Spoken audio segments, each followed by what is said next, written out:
We're testing a linear voltage regulator. So the purpose of this piece, which is this guy right here, okay, oops, is to take a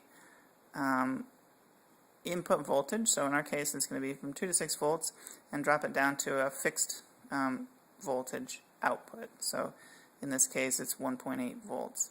So we have a DC power supply through the voltage regulator, and then the output of the voltage regulator goes to this LED right here. So in theory, if we increase the voltage from the power supply above 2.5 volts, that LED would blow out. But since we have the voltage regulator, the LED should stay at around 1.8 and not blow out.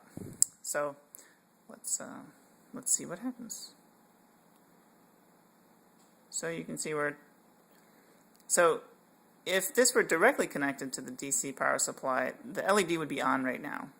But these voltage regulators require a minimum differential between the input and the output before they sort of turn on. So you'll see that the voltage regulator actually won't start passing any significant amount of current until we get to right about here. So now you can see right at about maybe 2.35 volts on the input, our LED turns on. And if you were to measure the voltage across the LED itself, it would be around 1.55 or 1.6 volts, which is on the low end of where that LED will operate. So okay, so now the trick is, so what if we go up with a really high voltage, will our LED explode or not? That's the whole point of this, right?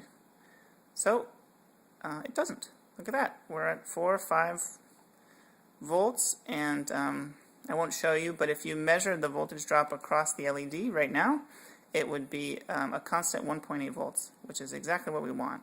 So that's perfect. For the purposes of the game, that means we can have a varying supply of power.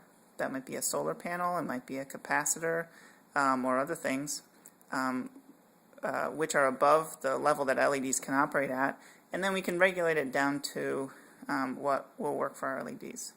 So anyway, just thought this was interesting, and we'll see you next time.